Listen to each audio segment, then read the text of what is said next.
এই আকসাকে সরিয়ে দিয়ে সেখানে থার্ড টেম্পল নির্মাণ করার প্ল্যান হচ্ছে। তারা দাজ্জালকে মাসিহ মনে করে।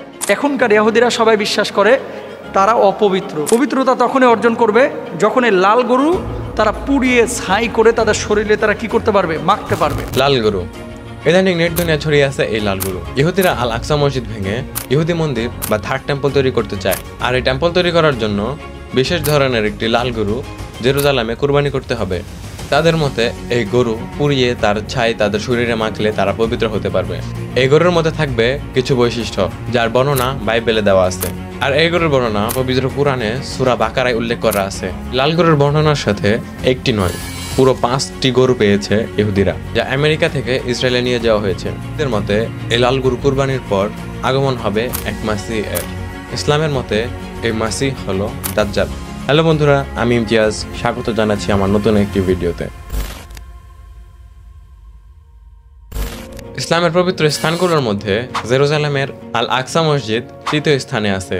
মক্কা মদিনার পরেই উঠে আসে আল আকসা মসজিদের নাম। এর জন্য এই স্থান টেম্পল মাউন্ট নামে পরিচিত। ইহুদিদের মতে হযরত সুলাইমান আলাইহিসসালাম এখানে সর্বপ্রথম ইহুদি মন্দির তৈরি করেছিলেন। পরবর্তীতে ব্যাবিলনের সম্রাট নেবুচারনেজার জেরুজালেম দখল করার পরে সেই মন্দির ধ্বংস করে ফেলে। এরপর জুডিয়া সাম্রাজ্যের রাজা হেরোড দ্য গ্রেট এই স্থানে আগের চেয়ে বড় ইহুদি মন্দির তৈরি করে। এটি হলো সেকেন্ড টেম্পল। এরপর রোমান সাম্রাজ্য যখন জেরুজালেম দখল করে নেয় তখন এই সেকেন্ড টেম্পলটিও ধ্বংস করে ফেলা হয়। সেই সেকেন্ড টেম্পলের একটি দেয়াল এখন আস্ত আছে এবং এটি হলো ইহুদিদের সবচেয়ে পবিত্র স্থান, যা ওয়েস্টার্ন ওয়াল নামে পরিচিত। ইহুদিদের মধ্যে তৃতীয় মন্দির বা থার্ড টেম্পল এই একই স্থানে নির্মাণ করা হবে। তবে মন্দিরটি কিভাবে তৈরি করা হবে তা নিয়ে মতভেদ রয়েছে। একদল মনে করে মাসিহ আসার পরে সরাসরি ঈশ্বরের সহায়তায় এটি নির্মাণ করা হবে। আবার আরেক দল মনে করে মাসিহ আসার আগে এটি তৈরি করতে হবে। ধারণা করা হয় ইহুদিদের মাসিহ বা দাজ্জাল এই স্থান থেকে অরাজকতা ছড়াবে। ইহুদিরা এই মন্দির তৈরি করার জন্য মন্দির তাহবিল ও নকশা তৈরি করে ফেলেছে। তারা অপেক্ষা করছে আল আকসা মসজিদ ভাঙার। মসজিদটি ভাঙার জন্য ইহুদিরা একটি টেকনিক লাগিয়েছে। ইহুদিরা প্রত্নতান্ত্রিক নিদর্শন খননের নামে আল আকসা মসজিদের নিচে অসংখ্য জায়গা খনন করে রেখেছে। এর ফলে মসজিদের ভিত্তি দুর্বল হয়ে যায়, মসজিদের দেওয়াল ও ছাদে ফাটল দেখা দেয়।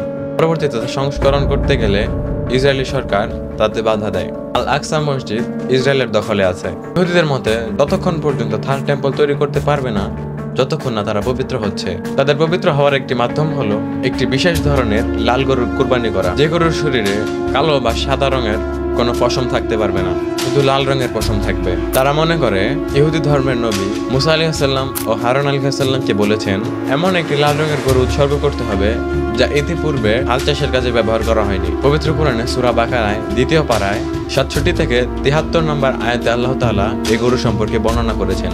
তারপর ইহুদিরা এমন এক গরু খুঁজতে থাকে যার শরীরে সাদা বা কালা রঙের কোনো পশম নেই। সম্পূর্ণ লাল রঙের গরু পাওয়া অনেক দুর্লভ, এমনকি জেনেটিক মডিফিকেশন দিয়েও এটি করা অতটা সহজ নয়। 2022 সালে যুক্তরাষ্ট্রের টেক্সাসের একটি খামারে এরকম 5টি গরু পাওয়া গেছে। ইসরায়েলের টেম্পল মাউন্ট ইনস্টিটিউট প্রায় 5.5 কোটি টাকা খরচ করে তা ইসরায়েলে নিয়ে যায়। তখন বাছুরগুলোর বয়স ছিল 1.5 বছর।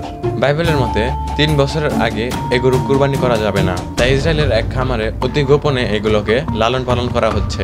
এপ্রিল মাসে অর্থাৎ এই মাসে বাছুরগুলোর 3 বছর পূরণ হবে। ধারণা করা হয় তারা এই বছরই বাছুরগুলো কুরবানি করবে। তবে কুরবানি করার জন্য আছে অনেক নিয়ম কানুন। যে কোনো পুরোহিত এই গরু কুরবানি করতে পারবে না। এমন একজন পুরোহিত লাগবে যে মুসা আলাইহিসসালামের ভাই হারুন আলাইহিসসালামের বংশধর। টেম্পল মাউন্ট ইন্ডাস্ট্রি এমন 9 জনকে বাছাই করে রেখেছে যারা হারুন আলাইহিসসালামের বংশধর। কুরবানি করার স্থানও নির্দিষ্ট করা আছে। টেম্পল মাউন্ট এর পূর্ব দিকে মাউন্ট অলিভের আশেপাশে এমন একটি স্থানে কুরবানি করতে হবে যেখান থেকে আল আকসা মসজিদ সরাসরি খালি চোখে দেখা যায়। এমন একটি স্থান ইসরায়েল কিনে রেখেছে যেখান থেকে সরাসরি আল আকসা মসজিদ দেখা যায়। তার মানে আমরা বলতে পারি ইহুদিরা এখন সুসময়ের অপেক্ষা করতেছে। কুরবানি করা গরু ছাই বানানো হবে এবং তা সকল ইহুদিদের গায়ে লাগিয়ে দেওয়া হবে। তারপরে তারা পবিত্র হতে পারবে এবং থার্ড টেম্পল বানানোর অনুমতি পাবে। তারপর আগমন করবে এক মাসিহ। দাজ্জাল সম্পর্কে পরবর্তী ভিডিওতে আলোচনা করা হবে। আর বড় করব না, শেষ করছি এখানেই। ওয়া মা আলাইনা ইল্লাল বালাগ। ভালো লাগলে চ্যানেলটি সাবস্ক্রাইব করবেন।